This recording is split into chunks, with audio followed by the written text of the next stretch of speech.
everyone. Good evening, and thank you for taking the time out of your busy lives.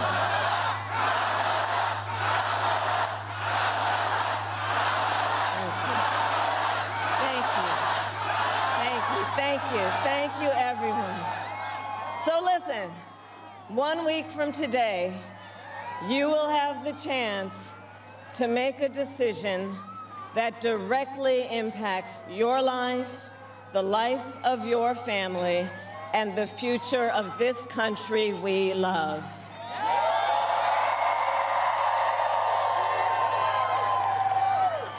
And it will probably be the most important vote you ever cast.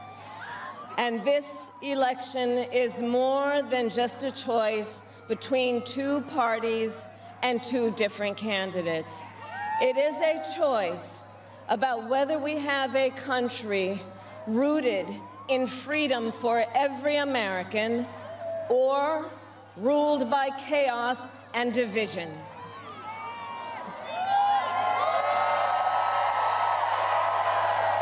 Many of you watching have probably already cast your ballots.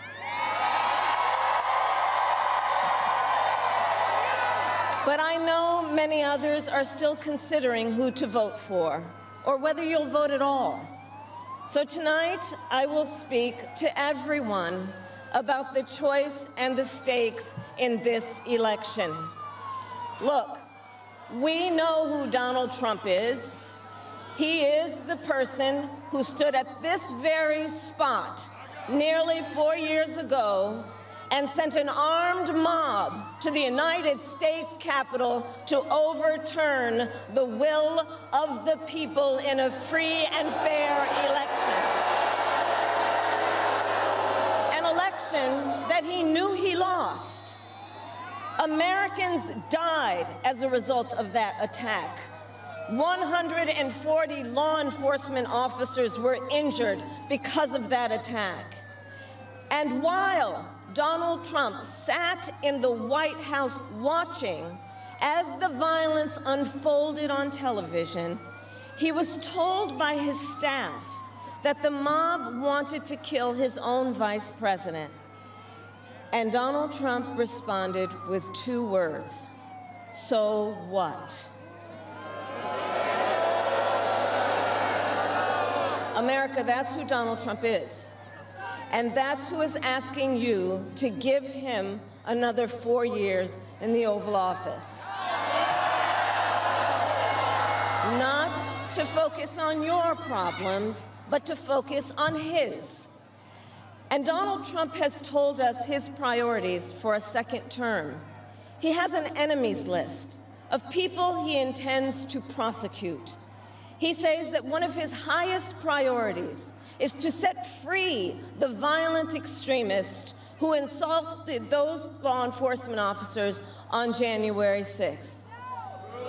Donald Trump intends to use the United States military against American citizens who simply disagree with him. People he calls, quote, the enemy from within. America, this is not a candidate for president who is thinking about how to make your life better. This is someone who is unstable, obsessed with revenge, consumed with grievance, and out for unchecked power. Donald Trump has spent a decade trying to keep the American people divided and afraid of each other. That is who he is. But America, I am here tonight to say that is not who we are. That is not who we are.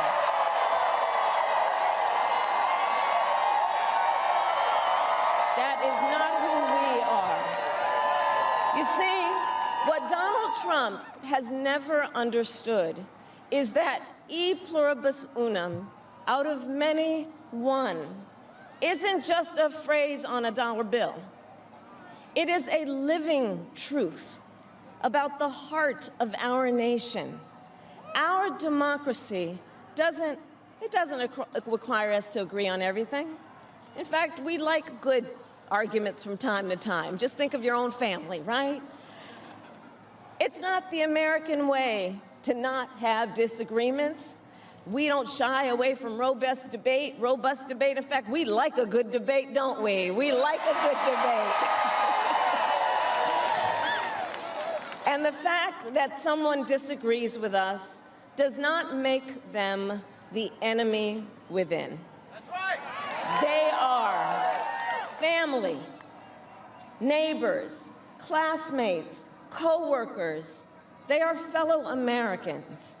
And as Americans, we rise and fall together.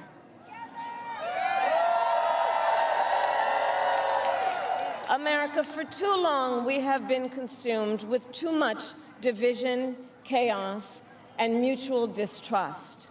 And it can be easy then to forget a simple truth. It doesn't have to be this way. It doesn't have to be this way. It is time to stop pointing fingers. We have to stop pointing fingers and start locking arms. It is time to turn the page on the drama and the conflict, the fear and division. It is time for a new generation of leadership in America.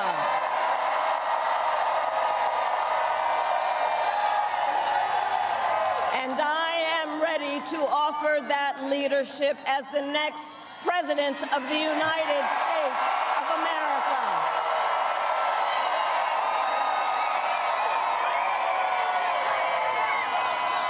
Now look, let me say, I recognize this has not been a typical campaign. Even though I've had the honor of serving as your vice president for the last 4 years, I know that many of you are still getting to know who I am. Well, let me tell you, I am someone who has spent most of my career outside of Washington, D.C., so I know that not all the good ideas come from here. I am not afraid of tough fights against bad actors and powerful interests, because for decades, as a prosecutor and a top law enforcement officer of our biggest state, I won fights against big banks that ripped off homeowners, against for-profit colleges that scammed veterans and students, against predators who abused women and children, and cartels that trafficked in guns, drugs, and human beings. And I did this work because for as long as I can remember, I have always had an instinct to protect. There's something about people being treated unfairly or overlooked that frankly just gets to me. I don't like it. It's what my mother instilled in me, a drive to hold accountable those who use their wealth or power to take advantage of other people. The drive to protect hardworking Americans who aren't always seen or heard and deserve a voice, and I will tell you that is the kind of president I will be.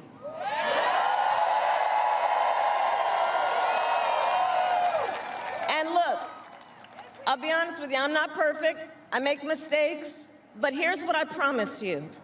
I will always listen to you, even if you don't vote for me.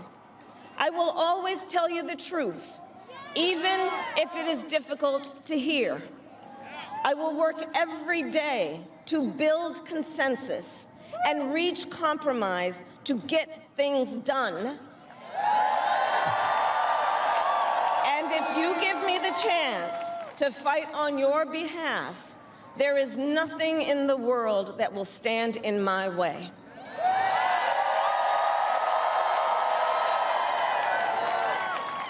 So look, in less than 90 days, either Donald Trump or I will be in the Oval Office.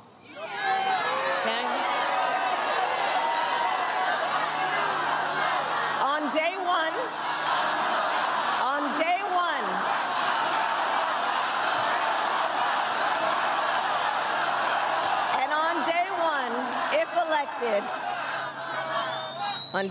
elected, Donald Trump would walk into that office with an enemies list.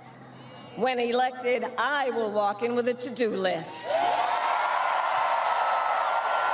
full of priorities of what I will get done for the American people.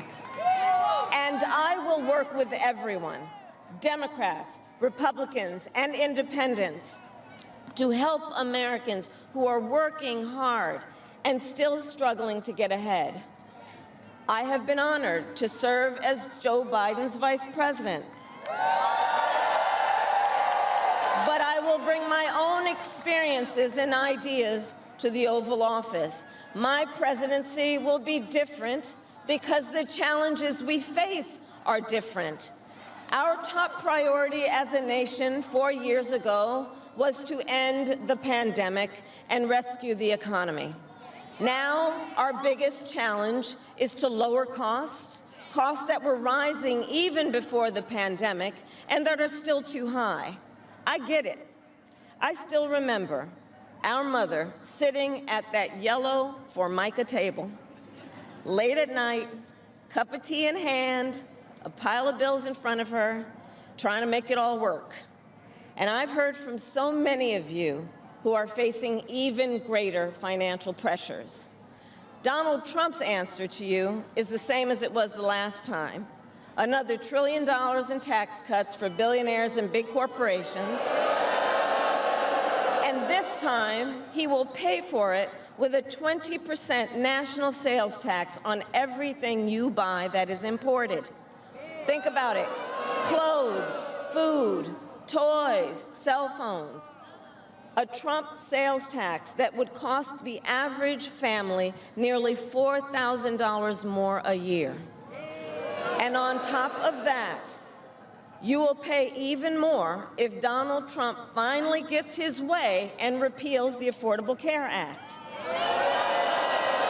which would throw millions of Americans off their health insurance and take us back to when insurance companies had the power to deny people with pre-existing conditions. Well, we are not going back. We are not going back.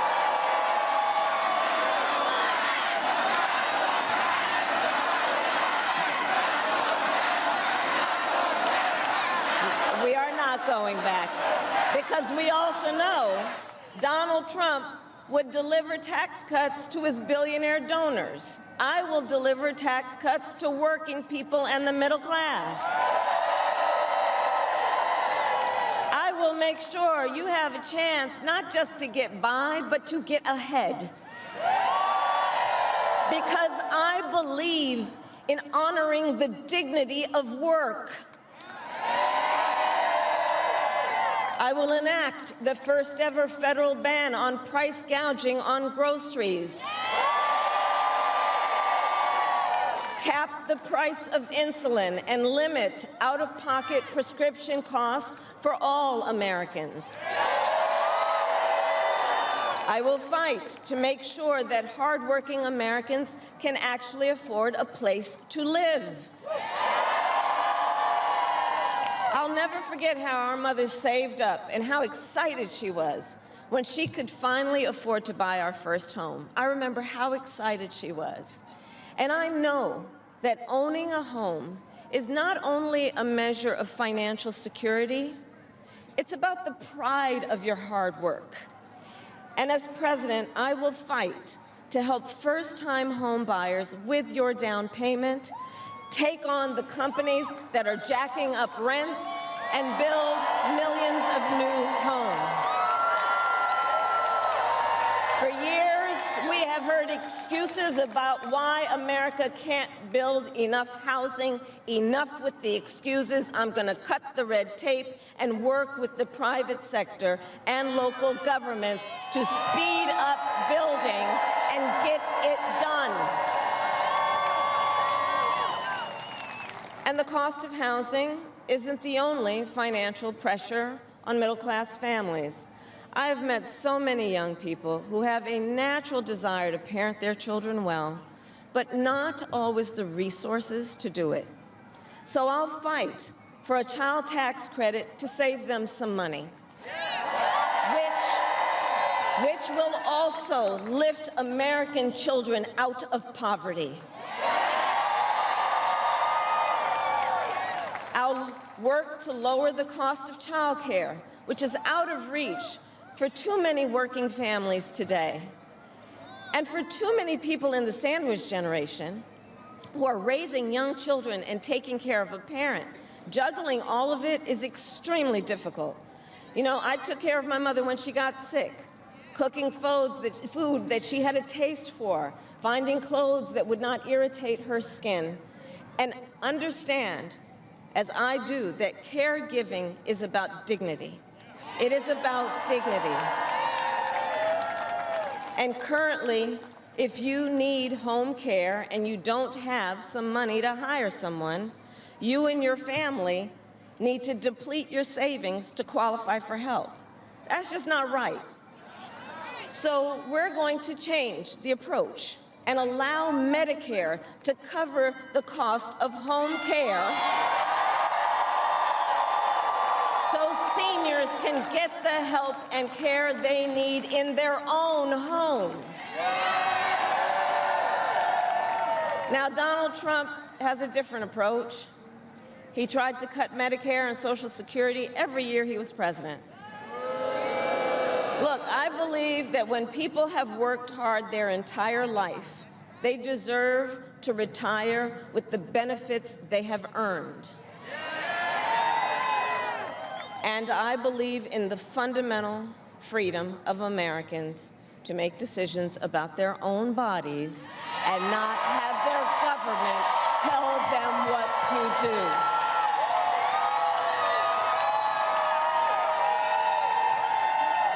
I will fight to restore what Donald Trump and his hand-selected Supreme Court justices took away from the women of America.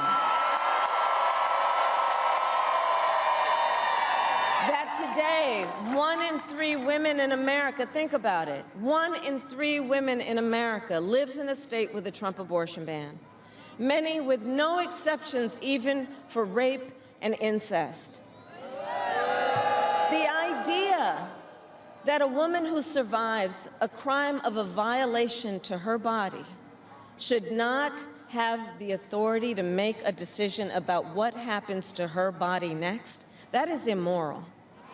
That is immoral. And Trump's not done. He would ban abortion nationwide, restrict access to birth control and put IVF treatments at risk, and force states to monitor women's pregnancies. Just Google Project 2025 and read the plans for yourself. And look, I think we all know one does not have to abandon their faith or deeply held beliefs to simply agree the government should not be telling her what to do with her body. Not the government. And when Congress passes a bill to restore reproductive freedom nationwide, as President of the United States, I will proudly sign it into law. Proudly.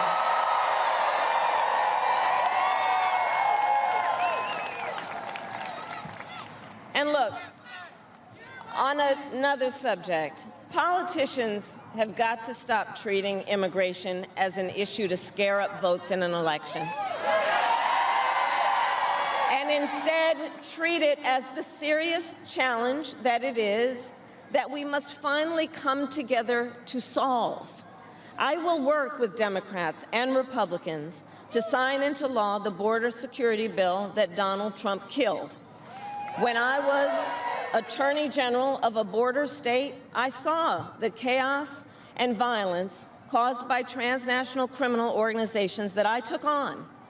And when I am president, we will quickly remove those who arrive here unlawfully, prosecute the cartels, and give Border Patrol the support they so desperately need. At the same time, we must acknowledge we are a nation of immigrants. And I will work with with Congress to pass immigration reform, including an earned path to citizenship for hardworking immigrants like farm workers and our dreamers. As Commander-in-Chief, I will make sure America has the strongest, most lethal fighting force in the world. Donald Trump, on the other hand, has shown his contempt for our nation's heroes, calls them suckers and losers, called a 4-star Marine general a, quote, lowlife. I will always honor, never denigrate, the service and sacrifice of our troops and their families, and fulfill our sacred obligation to care for them. I will strengthen, not surrender, America's global leadership. And I will stand with our friends because I know that our alliances keep American people safe and make America stronger and more secure. Look, world leaders think that Donald Trump is an easy mark, easy to manipulate with flattery or favor. And you can believe that autocrats like Putin and Kim Jong-un are rooting for him in this election. I will always uphold our security, advance our national interest, and ensure that the United States of America remains, as we must forever be, a champion of liberty around the world.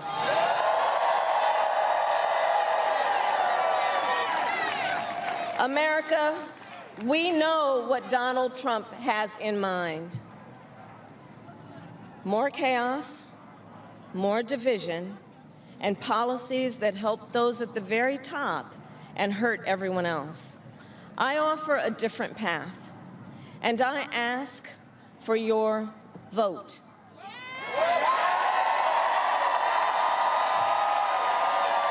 And here is my pledge to you. I pledge to seek common ground and common sense solutions to make your life better. I am not looking to score political points. I am looking to make progress. I pledge to listen to experts, to those who will be impacted by the decisions I make, and to people who disagree with me. Unlike Donald Trump, I don't believe people who disagree with me are the enemy. He wants to put them in jail. I'll give them a seat at the table.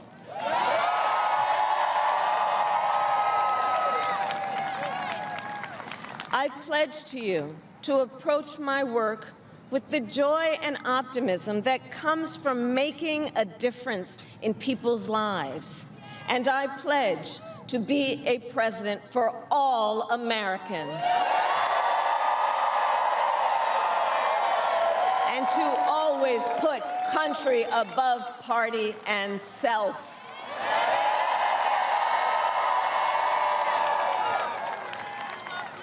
I love our country with all my heart. And I believe in its promise because I've lived it. I grew up as a child of the Civil Rights Movement. My parents would take me to marches in a stroller, where crowds of people of all races, faiths, and walks of life came together to fight for the ideals of freedom and opportunity. I've lived the promise of America. I saw how hard our mother worked to give her daughters the same chances this country gave her. Growing up, I was blessed to have family by blood and family by love, who instilled in me the values of community, compassion, and faith that have always defined our nation at its best. I've lived the promise of America. I've spent my life fighting for the people who have been hurt and counted out, but never stopped believing that in our country, anything is possible. I've lived the promise of America, and I see the promise of America in all of you. In all of you. I see it in the young people who are voting for the first time, who are determined to live free from gun violence and to protect our planet and to shape the world they inherit. I see it in the women who refuse to accept a future without reproductive freedom, and the men who support them. I see it in Republicans who have never voted for a Democrat before, but have put the Constitution of the United States over party. I've seen it in Americans different in many respects, but united in our pursuit of freedom, our belief in fairness and decency, and our faith in a better future. America, I know the vast majority of us have so much more in common than what separates us. I know it. And that's why I am in this race, to fight for the people, just like I always have.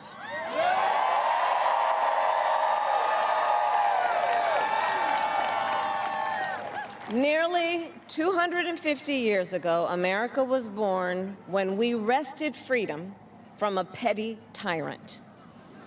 Across the generations, Americans have preserved that freedom, expanded it, and in so doing, proved to the world that a government of, by, and for the people is strong and can endure.